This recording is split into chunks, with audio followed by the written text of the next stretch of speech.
Je vous remercie. Bonjour à tous. Mon intervention devrait s'appeler plutôt De Gaulle et Churchill et les médias audiovisuels, parce que c'est essentiellement autour de la figure du général de Gaulle que le propos va tourner. Du média audiovisuel, on va parler de la radio et des actualités cinématographiques pour une première période, celle de la guerre, puis de la télévision pour une seconde période.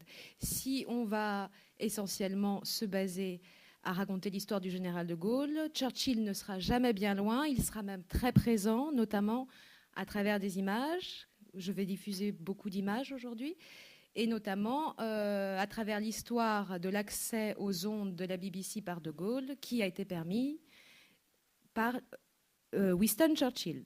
Donc deux parties. La première partie, nous allons parler essentiellement de la guerre, uniquement de la guerre. Et en seconde partie, nous parlerons de l'usage qu'a fait le général de Gaulle de la télévision. Donc la radio. La radio, pendant la guerre, a été une arme dès la constitution de la France libre. Ça a été une arme de propagande pour Churchill, qui l'utilisait déjà depuis le début de la guerre. Churchill avait son grand style oratoire ne date pas de cette période. Churchill a déjà fait de grands discours à la Chambre des communes depuis bien longtemps, depuis même avant l'avènement de la radio. Et lorsque la France s'achemine vers l'armistice, l'histoire de la BBC, de Gaulle et de Churchill commence le 17 juin. De Gaulle arrive à Londres, il y rencontre Churchill immédiatement. Et ils se mettent d'accord pour que de Gaulle puisse parler le lendemain à la BBC. Churchill ne lui donne pas de date lors de cette réunion, car il attend que Pétain ait annoncé l'armistice. Or, pendant cette conversation, Pétain annonce l'armistice. De Gaulle est prévenu le soir même. Il pourra parler le lendemain, 18 juin, à la BBC à 18h. Le lendemain, de Gaulle passe sa journée à rédiger son discours. Or, un problème se pose. Le cabinet de guerre auquel Churchill appartient s'oppose à la diffusion de ce discours. Churchill n'est pas là, il est à la Chambre des communes pour discuter de la défaite de la France et de la fin de la bataille de France. À ce moment-là, c'est Edward Spears qui va intervenir auprès du cabinet de guerre pour que de Gaulle puisse passer. Spears qui est missionné évidemment par Churchill. Et donc, effectivement, le général va pouvoir diffuser son appel à continuer la lutte ce 18 juin à 18h, constituant ainsi la fondation de la France libre, la France qui refuse l'armistice et poursuit le combat. Cet appel n'a pas été enregistré. Nous ne l'avons sans doute pour la plupart d'ici jamais entendu, tout simplement pour une raison, c'est à cause de Churchill en fait. Churchill, ce 18 juin, lui aussi fait un discours. C'est un discours qui a marqué les Britanniques. C'est le discours qu'on appelle communément « the finest hours », dont on écoutera un extrait tout à l'heure, à la fin de cette première partie. Et par ce discours, toutes les équipes de la BBC sont mobilisées auprès de Churchill et n'enregistrent pas l'appel du général de Gaulle, qui est très en colère lorsqu'il apprend le lendemain que l'appel n'a pas été enregistré. C'est un premier pas pour la France libre. De Gaulle veut tout de suite faire un second pas dès le 19 juin. Il veut de nouveau intervenir à la BBC. Mais le gouvernement britannique et Churchill vont s'y opposer. Ils attendent en effet de savoir si la France, si Pétain, la France qui accepte la défaite, accepte les conditions de l'armistice imposé par Hitler. C'est chose faite le 22 juin. Et ainsi, dès le 22 juin, de Gaulle va pouvoir lancer un second appel. Un appel qui diffère légèrement du premier, car là, dans le premier, l'appel du 18 juin, il invite les Français à se rassembler à lui. Et dans celui du 22 juin, il rajoute un élément. Il dit que c'est lui qui va constituer cette France libre et c'est lui qui va en prendre la tête. Donc, c'est un appel qui est souvent entendu. D'ailleurs, souvent de nos jours, on diffuse cet appel du 22 juin, comme si c'était l'appel du 18 juin. C'est un appel qui est qui est différent un petit peu de cet appel du 22 juin, mais qui est peut-être plus constitutif encore de la France libre. Si la France libre avait trouvé une inspiration le 18 juin, le 22 juin, elle avait trouvé un chef qui avait été accepté. Donc on entendra un extrait de cet appel si connu et pourtant dont le nom est si inconnu, l'appel du 22 juin. Donc les premiers temps, De Gaulle va parler, l'été 40, De Gaulle va parler 9 fois à la BBC, 9 appels. On a souvent tendance à penser qu'il n'a lancé qu'un appel, il y en a eu 9. L'appel du 18 juin est parfois relu par les Français libres de la BBC. Et donc toute une politique de communication s'organise. Donc De Gaulle utilise la BBC avec l'accord de Churchill pour transmettre les messages de la France libre. Parallèlement à ces prises de parole, il y a 2 émissions célèbres qui prennent place dans les programmes de la BBC, Honneur et Patrie, et les Français parlent au français. Au départ, Honneur et Patrie ne disposent que de 5 minutes de temps d'émission sur les antennes en 1940. Ce Jean-Louis Crémieux-Briac, qui nous a quittés la semaine dernière, se racontait que c'était beaucoup moins que les gouvernements norvégiens, que les gouvernements belges ou d'autres gouvernements réunis à Londres, gouvernements auxquels la BBC, évidemment, allouait aussi un temps de parole. Ce n'était pas quelque chose de spécifique à la France libre. Ces émissions, on m'a posé une question par Internet avant cette conférence de monsieur Bernard Roubert, pardon, excusez-moi. Et il me demandait, De Gaulle a-t-il tout de suite été favorable aux émissions de Radio Londres et dans quelle mesure la mise à disposition de la BBC a-t-elle été contrôlée ? Bon, la mise à disposition de la BBC était évidemment politique. Par exemple, en 1941, De Gaulle s'oppose à la politique des Anglais par rapport à la Syrie. Et il est très énervé, il accorde une interview à un journaliste américain. Churchill est très en colère et à son retour, il revient de l'Afrique le 1er septembre 1941, mais il n'aura pas le droit de parler à la BBC pendant 14 jours et il le fera effectivement. Il revient le 1er septembre, je vous prie de m'excuser, et il le fera effectivement le 18 septembre. Il avait été privé de BBC par Churchill, qui en fait une arme politique. Parallèlement à ça, les émissions des Français parlent d'autres Français et Honneur et Patrie.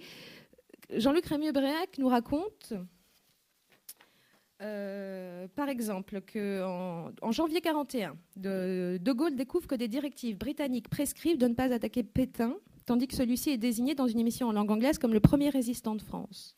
C'est quand même assez extraordinaire, en janvier 1941. Coup de colère de Gaulle, énorme, et qu'il fait savoir à Churchill, qui fait, pour se faire pardonner, c'est pas la bonne expression, on accorde 5 minutes de plus aux Français libres qui peuvent s'exprimer dans l'émission du Midi, portant ainsi à 10 minutes au moins pour l'émission Honneur et Patrie, qui diffère de l'émission Les Français parlent au français, dont nous ne parlerons pas beaucoup aujourd'hui, je vous prie de m'excuser.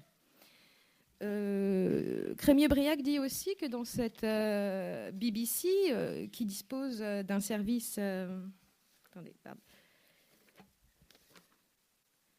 Oui, dans cette section française de la BBC qui dirige les émissions françaises, Crémieux-Briac nous dit que c'était composé d'une majorité de non-gaullistes et même d'anti-gaullistes voyants.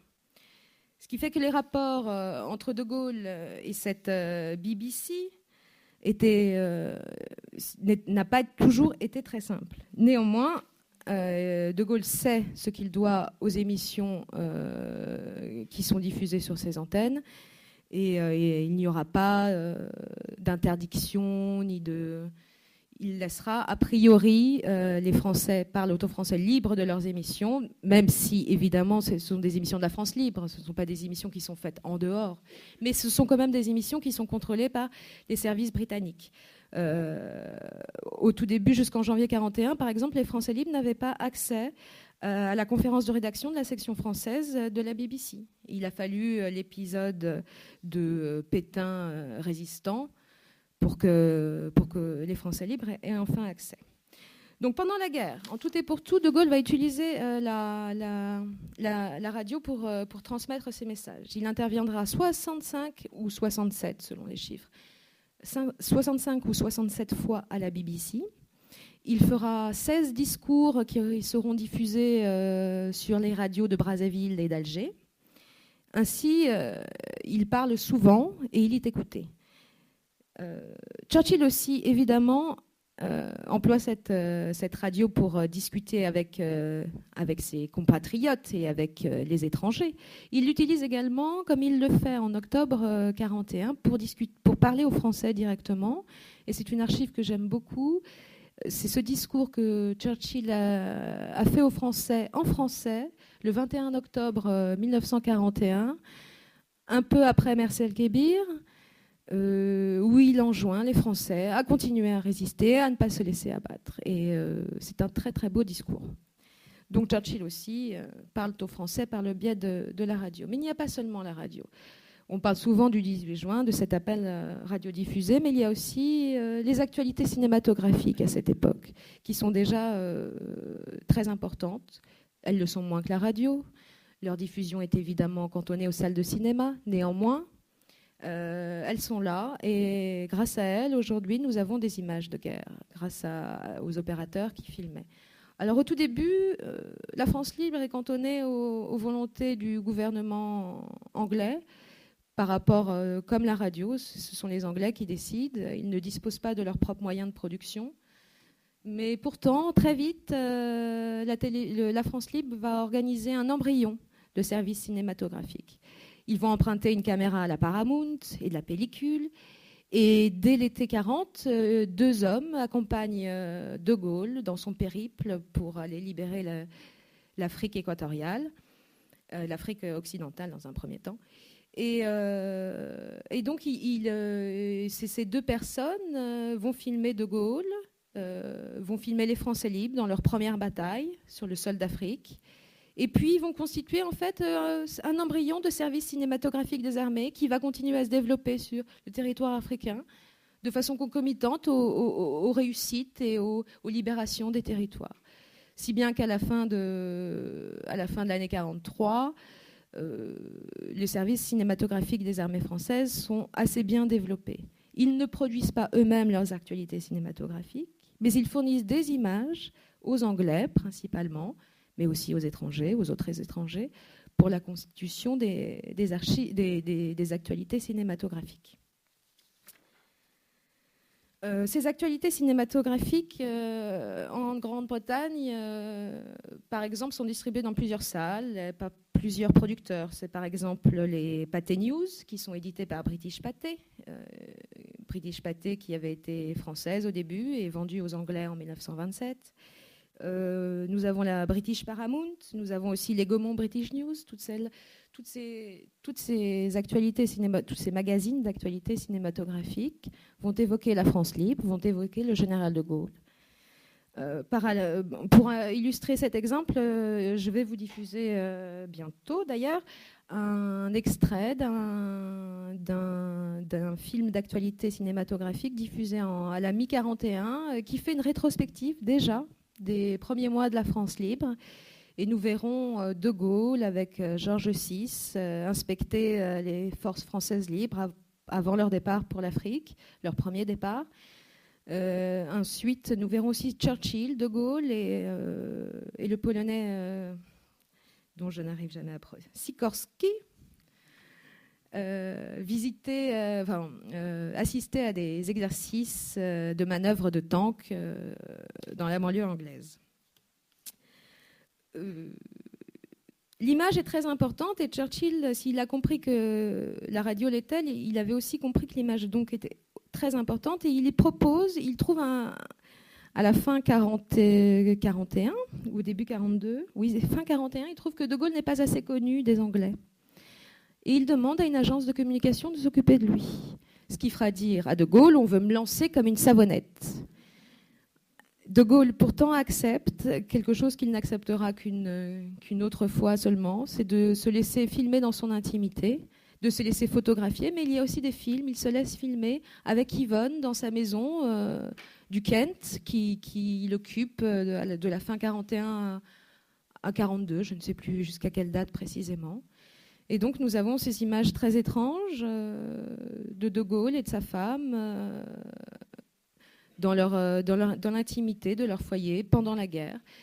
Des images que je diffuserai. Malheureusement, je n'ai pas trouvé de commentaires associés à ces images, car il faut savoir que parfois le commentaire manque. Parfois nous avons le commentaire pour les actualités cinématographiques. Parfois, malheureusement, il manque. Mais nous verrons quand même quelques images de ce De Gaulle vendu comme une savonnette. Donc la France va commencer à créer son service cinématographique en Afrique. Elle a également à Londres un service qui est dirigé par... je vous prie de m'excuser. Un service qui est dirigé par Claude Divonne de Boisgélin, qui s'occupe, en plus de la presse, des actualités cinématographiques, de produire des images qui alimentent. Mais à un moment, la France libre va vouloir elle-même produire ces images. Produire ces documents d'actualité, ces magazines d'actualité. Elle n'est pas libre pour l'instant de faire ses propres magazines. Ce qui va changer, donc, à partir d'avril 1943, à Alger, est créé un établissement public dépendant du commissariat à l'information. À Alger, donc, l'OFIC, l'Office français d'information cinématographique, qui regroupe des équipes dispersées dans le monde entier, à Alger, à Casablanca, à Tunis, au Caire, à Londres ou à New York. Et cet OFIC est chargé de créer des actualités cinématographiques. C'est la voix de la France, puisque la France devient à ce moment-là elle-même productrice de ses propres actualités cinématographiques. Nous verrons un exemple de ce qu'a fait l'OFIC avec les archives de la commémoration du 11 novembre à l'Albert Hall en 1942. Ces archives avaient fait l'objet de petites séquences aux actualités cinématographiques britanniques en 1942, après qu'elles se soient tenues. Mais la France a gardé ces films, ces bobines ont été gardées jusqu'en 1944. Et en 1944, ils font un film rétrospectif où de longues séquences sont laissées. On laisse respirer les plans. On assiste vraiment, grâce à ces films, à ce qui s'est passé en 1942. Et c'est grâce à une France qui retrouve ses moyens audiovisuels à cette époque. De l'autre côté de la mer, en France, en métropole, qui n'est pas encore libérée, mais qui s'apprête à l'être, un autre comité se crée pour faire des actualités cinématographiques. C'est le comité des résistants. C'est le comité de libération du cinéma français, qui est créé en 1944, qui lui aussi veut créer ses actualités cinématographiques. Ce qu'il fait à un moment, ce qu'il fait d'ailleurs, et au moment de la rencontre des forces de l'extérieur libre avec les forces de l'intérieur, ces deux organes qui produisent des actualités cinématographiques vont non pas s'opposer, parce que De Gaulle est pour un monopole des actualités cinématographiques. Il ne s'oppose pas il ne s'oppose pas du tout au comité de libération du cinéma français, même s'il y a beaucoup de communistes à l'intérieur. Ceux qui s'opposent aux actualités cinématographiques de ce comité de libération, ce sont les Américains, qui soupçonnent ces communistes de vouloir faire de la propagande pro-soviétique. Mais les tractations se font. Finalement, on impose à la France libérée des informations qui s'appellent France Libre Actualité, dont nous verrons un numéro, nous verrons un extrait dans moins de 20 secondes. Et donc, ils ont trouvé une solution. France Libre Actualité paraît, mais ils insèrent dans chacun de leurs numéros une sélection des séquences conçues à Londres par la communication britannique. Ainsi, au fur et à mesure que le pays se libère, la France recouvre ses moyens audiovisuels. Et je vous propose tout de suite donc, de visionner une petite dizaine d'archives sur tout ce dont je viens de vous parler. Et nous aborderons après les années De Gaulle dans les années 50 et 60.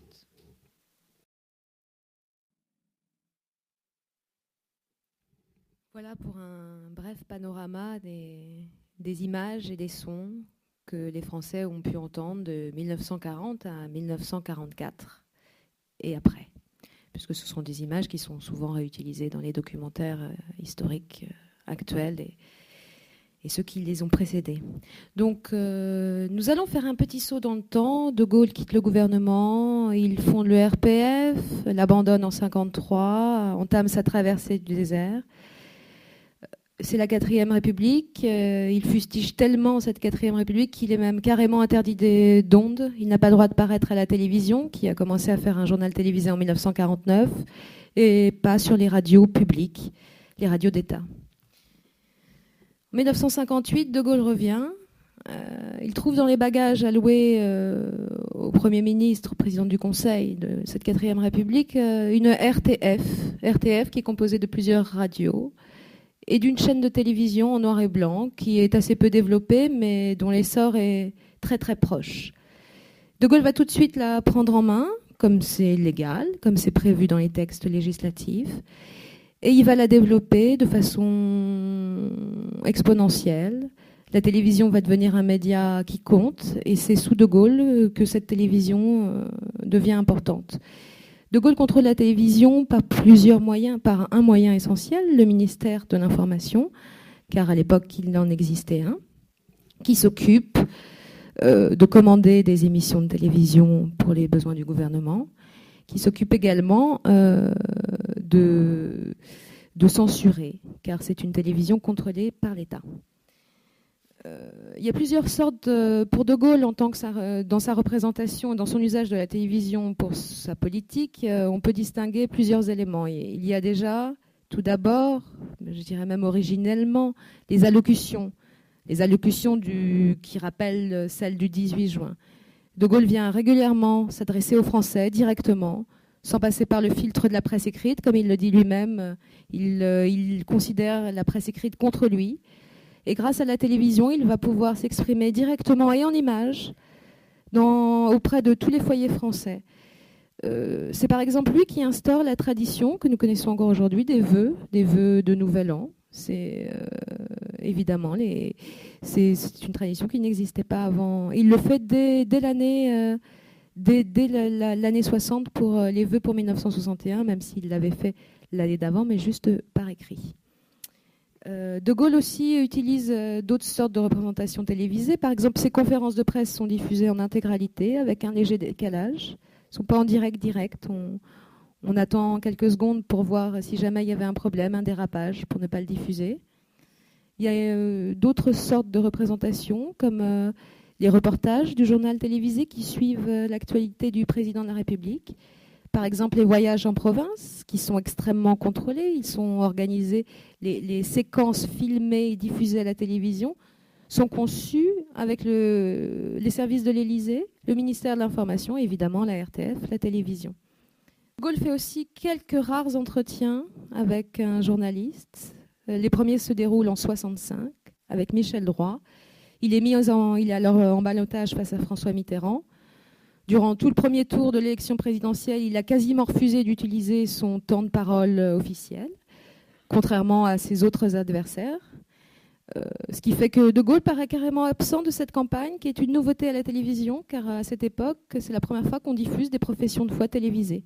C'est également la première fois que les Français, les téléspectateurs du moins, sont invités à assister à des débats d'opinion, pas des débats d'opinion, mais à des voix contraires à celles du gouvernement. Le gouvernement vient se faire critiquer sur ses propres ondes. C'est une porte qu'il ouvre en 1965, c'était une porte qu'il devait ouvrir, il n'avait pas le choix. Et cette porte ne se refermera plus. Au fur et à mesure du temps qui passe, par la suite, la télévision va s'ouvrir aux tendances, à l'opposition et aux gens qui n'ont pas les mêmes opinions que le gouvernement qui les dirige. Pour illustrer cette partie, j'ai choisi trois archives. Il y a déjà celle De Gaulle arrive en mai 58.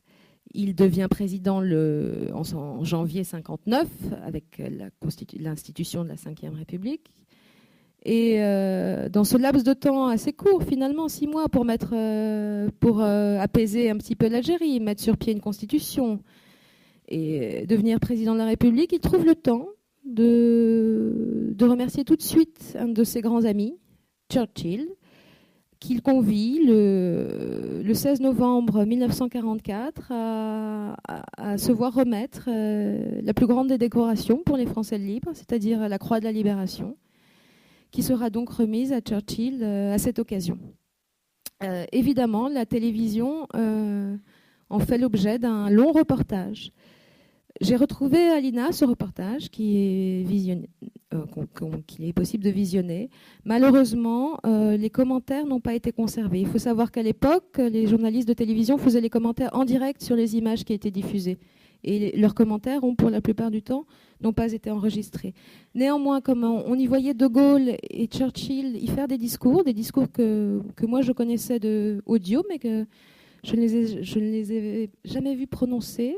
Je suis allée prendre le son de la radio, car France Inter, France 1, a fait une couverture totale de l'événement, toute une après-midi, ça a duré peut-être 2h30. Et donc j'ai pris le son de la radio d'État, hein. C'est un mensonge, mais un petit mensonge, pour le coller sur les images de la télévision. Et ce qui c'était très surprenant, c'est quand De Gaulle et Churchill sont devenus parlants, quand leurs mots ont collé au son, et d'un coup, ces images muettes qui disaient rien du tout, finalement, sont devenues vivantes. Et donc, je vais vous les proposer après avoir fini mon propos. Donc, De Gaulle utilise plusieurs sortes de produits télévisuels, si je puis dire, pour directement s'adresser au peuple. Il y a aussi les reportages donc, sur ces voyages en province. Durant tout son premier septennat, De Gaulle a parcouru la France. Il a visité tous les départements de France. Et ça faisait partie de son programme de communication politique, son programme de réunion de la France, pour se montrer partout et pour que les Français sentent, c'est ce qu'il dit, un sentiment d'union nationale, des gens qui faisaient partie du même peuple. Je vous propose de regarder un document qui a été diffusé dans le magazine Panorama, un magazine qui est diffusé dans les années 60 à la télévision et qui fait la rétrospective de ces 7 années de voyage du général de Gaulle. Je vous ai mis qu'un extrait car le reportage est très très long. Parmi les images qu'on va voir, qui seront plus courtes peut-être que le premier extrait, nous verrons aussi cette allocution qui a été très importante pour De Gaulle, celle qu'il a faite après le putsch des généraux, où pour la deuxième fois seulement, et il ne le refera plus après, il est habillé en général pour venir s'exprimer face aux Français, alors que pour la plupart du temps, il garde son habit de président, son costume. Ce qui est important, ça a du sens. Et enfin, donc on a 3 archives. 1958, De Gaulle honore Churchill. La deuxième, il s'adresse aux putschistes et aux gens qui voudraient les suivre en Algérie et il rassure les Français. Et enfin, une petite rétrospective sur ses voyages, quelques mois juste avant l'élection présidentielle de 65. Voilà, à propos des voyages en province, De Gaulle a écrit dans ses mémoires, je le cite, « Au total, il se produit autour de moi, d'un bout à l'autre du territoire, une éclatante démonstration du sentiment national qui apparaît ensuite partout grâce à la télévision. » Pour conclure, avant que vous puissiez poser des questions, donc De Gaulle est passé rapidement maître dans l'art d'utiliser la télévision ou de la mettre au service de son gouvernement, parce qu'on pourrait développer énormément d'exemples du contrôle de l'information par les gouvernements de Gaulle. Ça a été une arme importante dans la Ve République, une arme de communication c'est lui qui a créé ces nouveaux rituels qui s'établissent encore aujourd'hui entre le président et les Français, à savoir les allocutions télévisées, les conférences de presse, qui sont encore télévisées aujourd'hui et dont les médias font à raison grand cas. Voilà. Pour finir, une petite chose, je ne sais pas si monsieur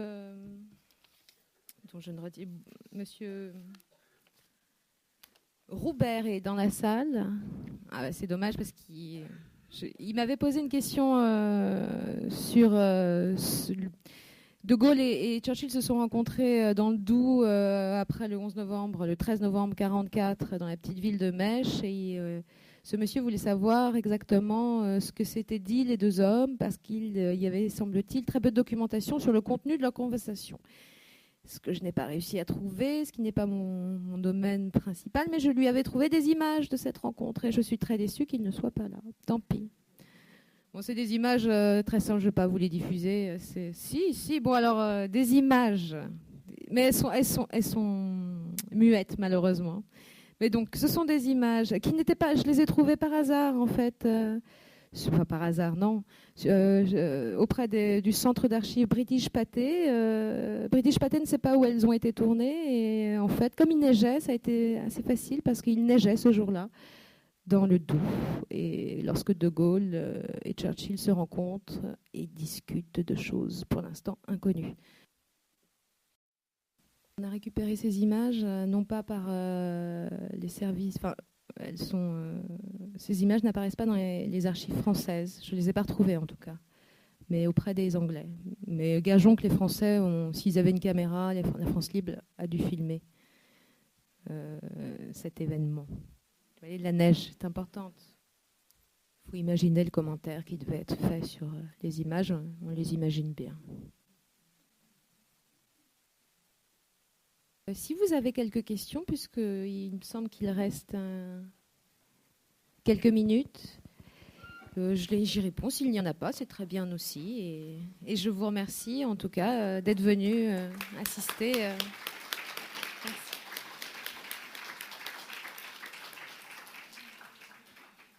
Je remercie très chaleureusement Aude Vassallo pour cette remarquable conférence. J'espère que vous aurez apprécié, comme moi, l'effort qu'elle a mis à retrouver un certain nombre d'archives. Certaines sont connues, mais il faut encore aller les chercher. Et surtout, elle a mis au jour des éléments d'archives audiovisuelles qui ne sont pas très fréquemment montrés, voire pas du tout montrés.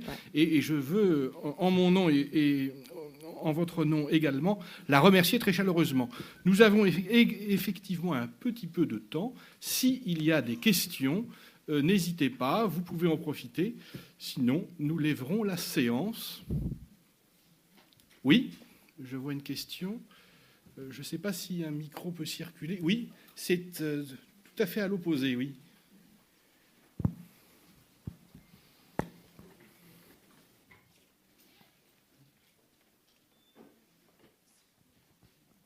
Oui, bonjour. J'ai deux questions. Une concerne un geste de Churchill et l'autre concerne De Gaulle. À un moment donné, quand Churchill reçoit la décoration, il fait un geste qui aurait pu être mal interprété après. C'est un geste un peu... C'est curieux de lever le bras droit. Je ne sais pas très bien. C'est à la fin de son discours. Vive la France. Dans un élan.